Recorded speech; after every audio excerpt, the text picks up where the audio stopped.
Guys, please raise your hand. We'll get a mic to you. Yes.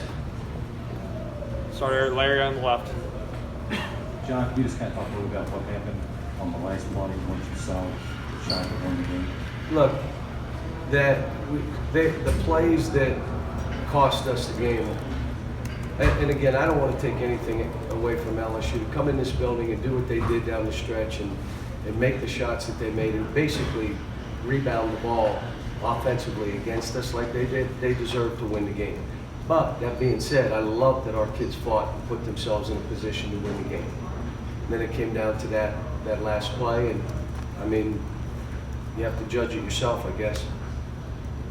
I haven't looked at it. I know I looked at it when it happened, but I haven't looked at it.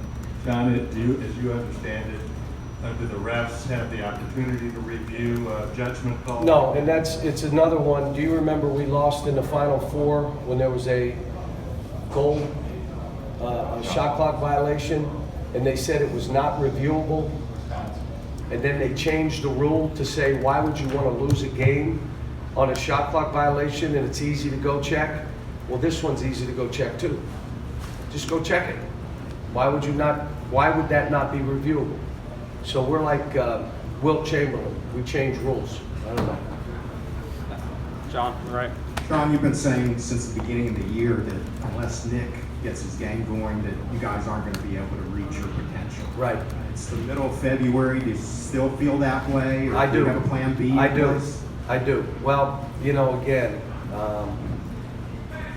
there were some rebounds late that we had to get. And we just weren't able to get it. A guy like Nick with his size, you would hope that that's what he could do.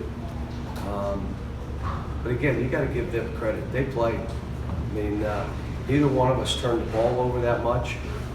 I mean, we just didn't. And we missed a bunch of shots in the second half we needed to make to keep them at bay. We got work to do.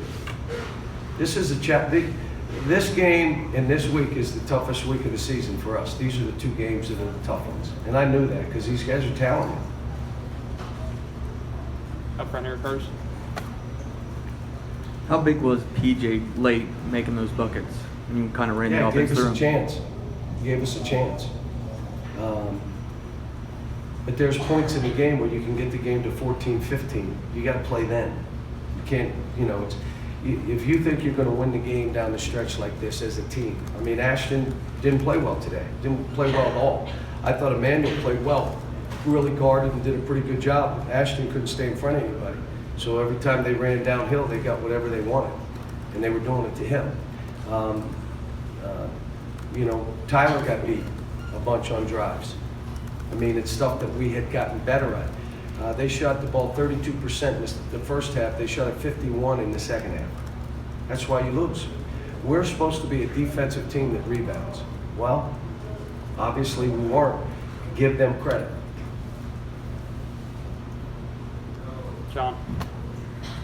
John, we haven't heard your communism comment in a little while. Are you comfortable? How comfortable are you with this 9-man rotation going down the stretch? Good. I wish, we need some guys to be more confident. You could say, well, you got to leave them in, and yeah, but you got to win. And the other side of it is, some of the guys, the situation you're in is the situation you're in. So you got to figure out, how do I go in here, and how am I being aggressive, and how do I, there's a thing of missing shots, and then there's missing badly. And there's a thing about defensive confidence. You can't walk in a game and get scored on twice. Just can't do it. And so we got to figure some of that out. But I like this team. We're good. I mean, this is a tough game, and we got another tough one. And the ones that are left from here on in, on the road, are tough. It's gonna be a struggle. Back to Larry on the left. John, it seemed like several times in the second half you got moved down the court for easy baskets, and it also seemed like A couple of them. And we got them in the first half. We beat them in the first half, and then they beat us back in the second half the same way. So we kind of did it to each other. Go ahead back, John Clay.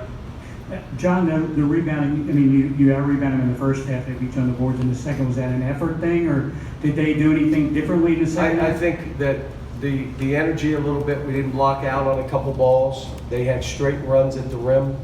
PJ got his 4th foul on one of those. Guy ran right around him and in front of him. He was behind him 4 steps. And I thought that that affected us. We had a play where Reed didn't lock out. Those were big plays that were stickbacks in this kind of game. And sustaining effort and, you know, all those things. But let me just say this. Again, we get down and this team fights and makes big plays to get back in the game. The free throws that we made down the stretch, we missed some, but we didn't down the stretch. The threes that we missed during the game down the stretch, this team made. So, you know, it's you hate for it to come down to the last play, but that happens sometimes. You hate that play becomes questionable, but I will say that it should not take away from what LSU did. They beat us. Any questions, guys?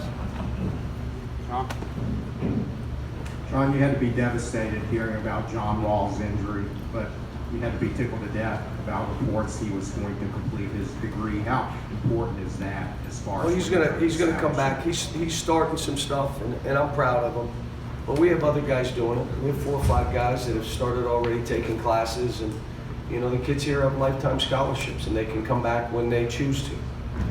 They can come back when the time's right, and some of them are chipping away already, and it's great to see that John will do the same. He's going to be out a little while. Anything else? Thanks, guys.